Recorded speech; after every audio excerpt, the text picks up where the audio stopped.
জোর করে বিয়ে দেওয়া হয়, যেটা নাকি খুবই খারাপ কাজ।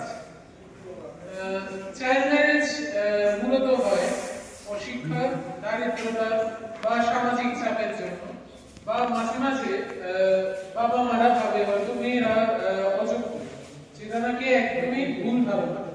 কারণ আজকালের যুগে মেয়েরা doctor, engineer, scientist, astronaut, soldier এবং বিভিন্ন জায়গায় নিজেদেরকে প্রতিষ্ঠিত করতে পেরেছে এবং সমাজের সামনে প্রতিস্থাপন করতে পেরেছে। আমরা দেখতে পারি যে চাইল্ড ম্যারেজের শিকার ছেলেদের থেকে মেয়েরা অনেকটাই বেশি। একটি মেয়ে যে নাকি চাইল্ড ম্যারেজের শিকার হয়েছে, তার বাইরের জগতের প্রতি জ্ঞান ধারণা সীমিত। সে ঘর সামলাচ্ছে, সংসার করছে, রান্না করছে, কিন্তু ওর বাইরের যে জগৎটা, এটার নলেজ ওর কাছে খুবই সীমিত। কিন্তু অন্যদিকে একটি স্কুল পড়ুয়া মেয়ে, সে স্কুল যাচ্ছে, পড়াশোনা করছে, স্কুলে শিখছে, গান শিখছে, নাচ করছে এবং ওর বাইরের জগতের প্রতি ধারণা অনেক অনেক বেশি।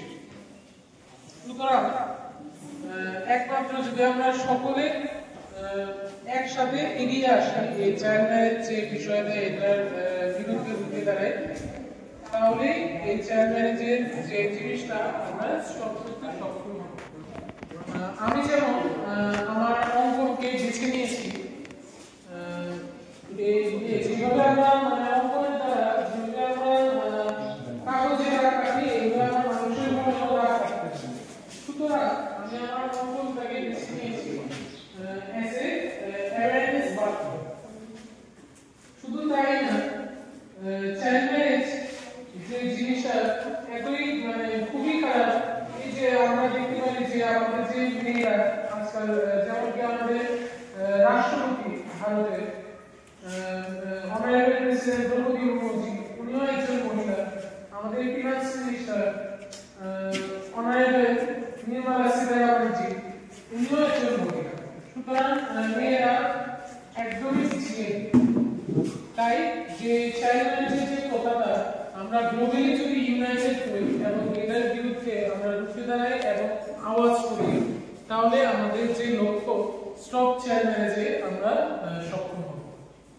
ধন্যবাদ। আমি আমার কথা বলে শেষ করছি।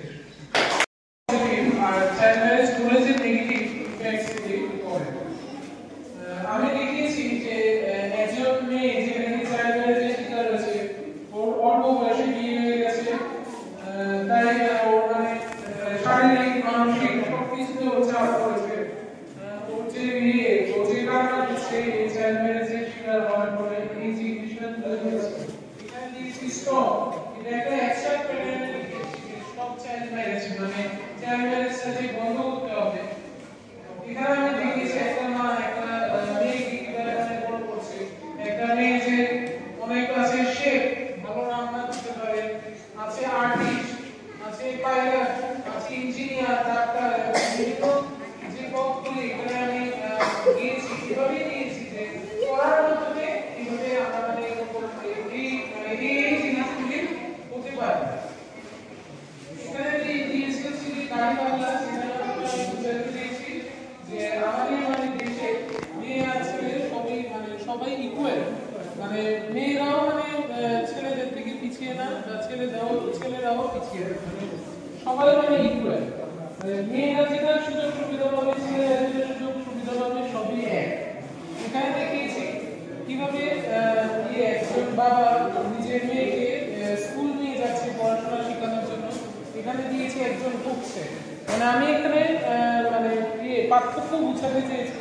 একজন মেয়ে যে নাকি স্কুলে যাচ্ছে, একজন মেয়ে যে নাকি চাইল্ড ম্যারেজের শিকার হচ্ছে, এই দুই জীবনের মাঝখানে একটা ডিফারেন্স আমি আমার ছবিটা তুলে ধরতে চেষ্টা করেছি। ধন্যবাদ।